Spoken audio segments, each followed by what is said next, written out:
Allora, questo di Anton Benedetto, che sta qui, Il piano di Tiberio, è un libro singolare, originale, molto originale, sorprendente, insomma, si entra in un meccanismo che sorprende abbastanza.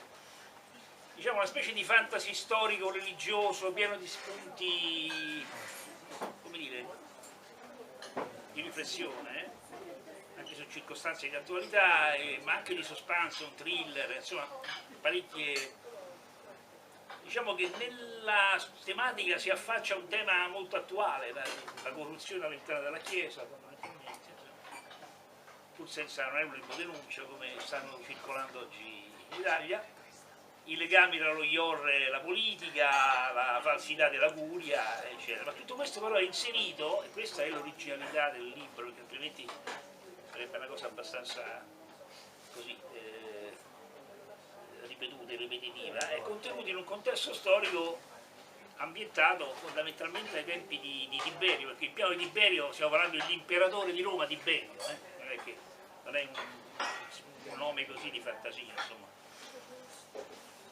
Quindi uno dei contrari del romanzo è dunque questo doppio binario, diciamo, che si crea tra il presente, un presente abbastanza attuale, siamo nel 2012, l'ambientazione del 2012, e il passato remoto, che siamo praticamente al 30 d.C., dell'imperatore Tiberio, quindi alla nascita diciamo poco dopo la nascita di Cristo.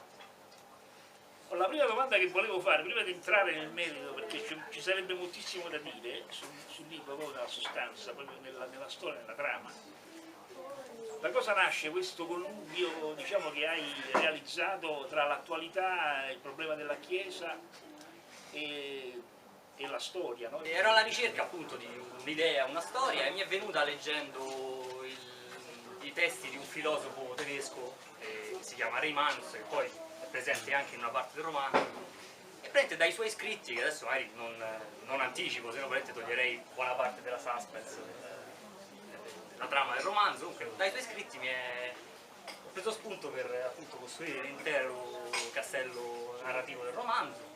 E mi sono divertito a giocare appunto proprio dall'inizio, infatti la prima scena è nell'8 a.C., quindi dagli albori, e fare questo parallelismo tra il passato e il presente per dare un po' di ritmo, diciamo. All'interno del libro è un documento storico di grande rilevanza. E precisiamo, all'interno del romanzo appunto e della storia narrativa non c'è nulla di vero e tutto preso dalla fantasia. Però la bravura, la tua capacità, grande capacità era... No, nel senso non vorrei che passasse come i famosi romanzi a sfondo di verità, no, questo è tutto diventato di sangue, quindi anche questo non vuole dimostrare niente, non vuole asserire nulla. Però dopo un po' che ci si legge, dico all'atere, dopo che si entra nel meccanismo, si ha quasi la consapevolezza che sia tutto, cioè si entra nella logica, non sembra un discorso sorprendente come in realtà è all'inizio, no? Cioè, dovete rintracciare questo qui, di lui ne farete un messia e voi sarete i suoi primi 4 discepoli, fatelo girare in tutti i villaggi, mostratelo alla gente con l'inganno, usando trucchi e stratagemmi, gli farete compiere opere al di sopra delle umane possibilità. Inventate ciò che vi pare, fategli moltiplicare il cibo, guarire i falsi ammalati, camminare sull'acqua e addirittura resuscitare un finto morto se necessario.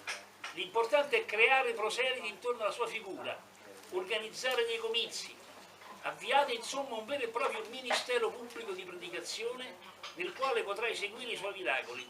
La gente del luogo è per la maggior parte stolta.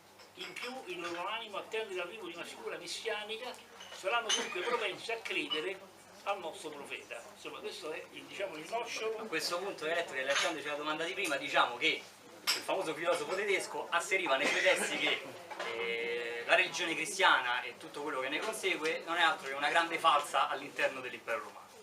Quindi l'idea di fondo di questo filosofo è questa, che io ho ripreso e amplificato nella trama del romanzo. La storia di Roma, la storia d'Italia, l'ha ripercorsa inserendoci dentro il piano di Tiberio, fondamentalmente. Ho sfruttato dei fatti realmente accaduti per dare veridicità alla storia. Esatto. C'è una cosa molto singolare sul Santo Graal, e poi la leggiamo, poi ce lo racconti questo. Ecco, dico, come hai fatto a ricostruire tutto questo? Cioè, che sforzo Cioè, ovviamente nella finzione, come hai fatto a ricondurre tutto questo a un falso? Cioè, le fonti che usate, i documenti? Beh, mi sono documentato, la storia d'Italia è cadenzata abbastanza bene su internet e vari libri. E appunto ho usato tutti avvenimenti realmente accaduti, come può essere il Masaniello per Napoli o la vita veneziana delle repubbliche marinare, insomma ho cercato di inserire il mio personaggio in tutte queste dinamiche per dare un filo poi alla fine, mi ha aiutato anche a me per appunto dare un filo a tutta la storia fino ad arrivare ai giorni nostri, perché il difficile è stato proprio quello, cercare di trovare sempre espedienti che, come ti dicevo prima, mi sono divertito a far fare tutta la storia tra il possibile e l'inverosimile. E il difficile è stato proprio trovare sempre quell'escamotage, quell'espediente adatto a far sì che questa pergamena arrivasse dopo 2000 anni di storia in condizioni decenti. E è stato quella appunto la sfida che mi ha interessato, e come ho fatto a ricostruirlo mi sono documentato.